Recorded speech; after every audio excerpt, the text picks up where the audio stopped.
Fils et du Saint-Esprit. Amen. Chers frères et sœurs en Christ, chers amis croyants, chers internautes, bienvenue dans le temps de méditation. Vivre le carême avec le service diocésain de communication JES. Notre méditation porte sur un point du mandement de carême, à savoir un appel à la conversion et à la responsabilité. L'Église, notre mère, nous invite à travers l'exhortation des évêques pour le carême 2026 à la conversion véritable et sincère. Ce temps de carême est un temps favorable pour nous, chrétiens catholiques, de revenir à Dieu de tout notre cœur et de toute notre âme. Ce retour à Dieu ne se limite pas seulement au temps de carême, mais une invitation à une conversion permanente et quotidienne. Les évêques nous invitent en ce temps de carême à approfondir notre vie spirituelle par la prière, l'écoute de la parole de Dieu et les sacrements. Le Seigneur nous dit de prier sans cesse. Ce temps de carême doit nous interpeller, nous donner cette force de prier et de revenir à Dieu. Prier avec les autres, mais se recueillir personnellement avec Dieu pour prier, comme le Christ le faisait souvent.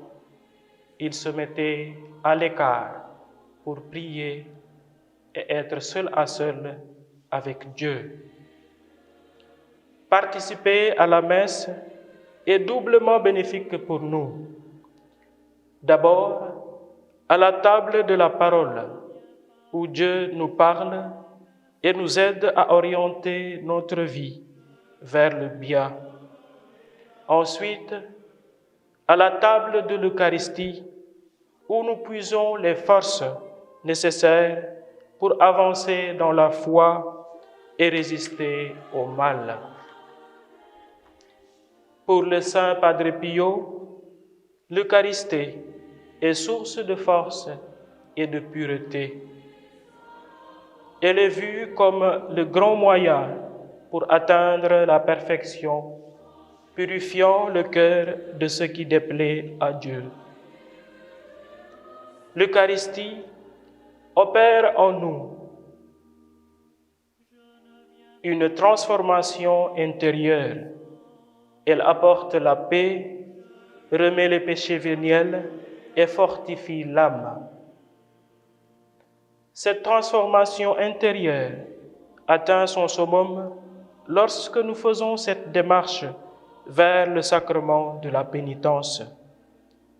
Comme le Père de l'enfant prodigue, le Père ne regarde pas son Fils comme quelqu'un qui s'était évadé. Il ne regarde pas son Fils en le jugeant. Il ne regarde pas son Fils en pensant à tout ce qu'il a fait.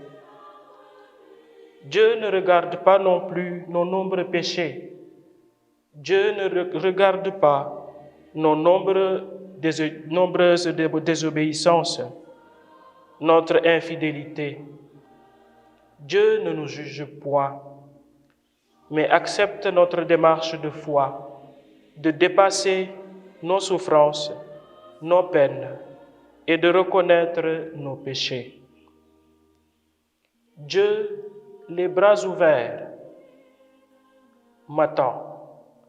Dieu, les bras ouverts, vous attend.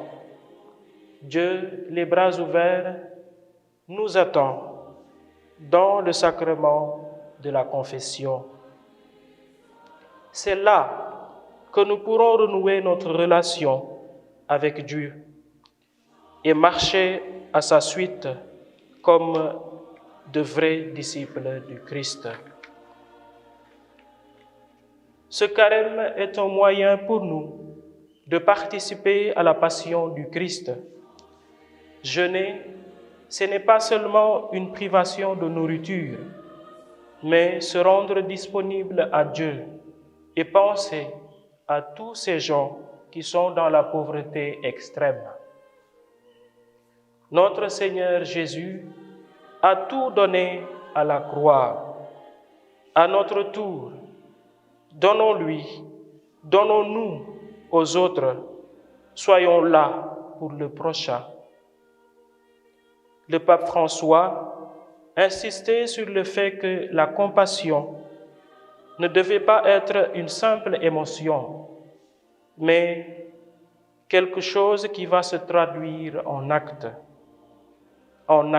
concrets, pour apaiser les blessures de ceux qui souffrent.